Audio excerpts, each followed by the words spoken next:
इनका लायक होना एक तरफ, बट इनकी अप्रोच क्या थी? इनकी अप्रोच यही थी, जनरल बनना। और मैं वो अल्फाज नहीं इस्तेमाल करना चाहता कि जो आर्मी के अंदर माइंड सेट है कि जो जनरल बनना चाहते हैं, उनकी सोच यही होती है कि उनके ऊपर से कोई गुजर जाए, उनकी प्रमोशन में प्रॉब्लम ना आए। आई एम सॉरी टू से my brothers, this is what the army is. उनको कोई परवाह नहीं होती कि दुनिया के अंदर और क्या कुछ हो रहा है। उनको सिर्फ अपने रैंक और अपने टारगेट को अचीव करने के लिए उस लाइन लेंथ को सीधा रखना पड़ता है, और वो रखते हैं। तो और फिर रिजल्ट क्या निकलता है? Chief of army staff general Qamar Javed Bajwa. So मेरे ये कोर्स में अभी मेजर जनरल हैं, लेकिन 1 या 2 साल के अंदर होपफुली ये पाइपलाइन के अंदर आएंगे कि who is gonna become a chief, and I am sure one out of these guys will become a chief of army staff. तो फिर ये किस तरह के चीफ ऑफ आर्मी स्टाफ बनेंगे? ये क्या करेंगे? मेरे भाइयों और बहनों, मैं आपको समझाना ये चाह रहा हूं कि ये जो जनरल्स बनते हैं, ये अपनी 33 इयर्स लाइफ जो डोनेट करते हैं, ये उसको जाके कैश करते हैं एंड के ऊपर। ये गेम है कौन बनेगा करोड़पति। जब एंड के ऊपर कोई चीफ बनता है, इसके बारे में मैं व्लॉग डिफरेंट करूंगा कि ये चीफ ऑफ आर्मी सेलेक्ट कैसे किया जाता है, उसकी क्या कैरेक्टर ट्रेट्स होती हैं या उसकी रिक्वायरमेंट्स क्या होती हैं। ये मैं आपको eye opener kind of vlog में आपके लिए सेपरेट बनाऊंगा और आपको बताऊंगा। लेकिन मैं ये बता रहा हूं कि हम जब आर्मी के अंदर होते हैं और हम कसम उठाते हैं, ओथ उठाते हैं कि हम अपने मुल्क की हिफाजत करेंगे, अपने मुल्क जिसको हम पाकिस्तान को माँ कहते हैं उसकी हिफाजत करेंगे। क्या आप देख रहे हैं कि जनरल बाजवा ने अपनी माँ के साथ क्या किया, हमारी माँ के साथ क्या किया?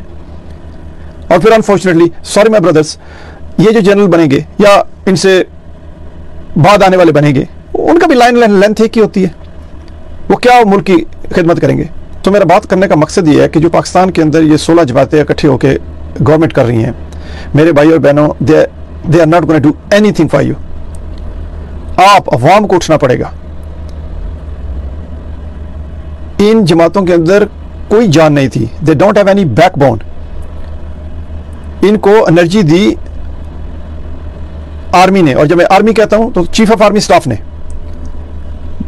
तो Bajwa has played a havoc with this country, with his motherland, with his mother and our motherland। इन लोगों के का कुछ भी नहीं था, ये कुछ भी नहीं कर सकते थे। इनको पांव पे खड़ा किया बाजवा ने। मुझे पता है उस वक्त जब इमरान खान इलेक्शन में था और ये रात को रिजल्ट्स नहीं आ रहे थे और नून लीग वाले चीख रहे थे कि जी हमें रिजल्ट नहीं मिल रहे और कुछ हो रहा है और ये है और प्रॉब्लम हो रही है, और कहा जा रहा था कि सिस्टम डाउन है इसलिए रिजल्ट्स नहीं आ रहे। बेसिकली उस वक्त भी ये थर्ड फोर्स को जो क्रिएट करने का सिलसिला था ISI और GHQ कर रहा था, इन्होंने इमरान खान को ला रहा था। और ये इसमें कोई शक नहीं कि इमरान खान उस वक्त बेस्ट चॉइस थी आर्मी के लिए कि इसको लाया जाए एज ए थर्ड फोर्स। और वो इसलिए ला रहे थे कि बैलेंस करें और किसी ऐसे को लाएं जो हमारे कंट्रोल में हो, जो हमारी सुने। और जब मैं कहता हूं हमारी सुने या आर्मी की सुने, इसका मतलब है अमेरिका की सुने। तो उनके लिए वो बेस्ट सूटेबल बंदा था, and they thought that he is gonna be like a yes man और a stooge and he will work the way they want. But Imran Khan साहब उल्टे हो गए, इन्होंने इनको समझा ही कुछ नहीं और ही wanted to go according to the book. लिहाजा इन्होंने उतारा भी, लाया भी इमरान खान खुद, आर्मी ने उतारा भी इमरान खान को खुद, और इन सब लोगों को साइड लाइन पे कर दिया कि उस वक्त ये बेस्ट शॉट नहीं थे उनके लिए। और अब इन सब चोरों को इकट्ठा करके फिर वापस लेके आ गए। यहाँ एक बात समझने की है मेरे सब बहन और भाइयों के लिए, मैं इसके अंदर डिटेल में बाद में भी बात करूंगा आपके साथ, लेकिन मैं ये कहना चाहता हूं कि इस वक्त हम मीडिया को देखते हैं, लोगों को सुनते हैं, न्यूज़पेपर पढ़ते हैं, और हम ये एक ही चीज का हर कोई शोर कर रहा है, महंगाई हो गई है, आटा बढ़ गया, तेल बढ़ गया, चीनी बढ़ गई, एक्सेट्रा एक्सेट्रा। मेरे भाइयों और बहनों, आप सोच भी नहीं सकते कि आपके साथ क्या साजिश हो रही है। आपके न्यूक्लियर सिस्टम को डी न्यूट्रलाइज करने की सिचुएशन है। A lot of countries on the globe, they don't want Pakistan to become or to stay as a nuclear power। वो ये डेटरेंस खत्म करना चाहते हैं। और आप याद रखें, अगर ये डेटरेंस खत्म होगी तो इंडिया को पाकिस्तान के साथ जंग करने की कोई जरूरत नहीं है।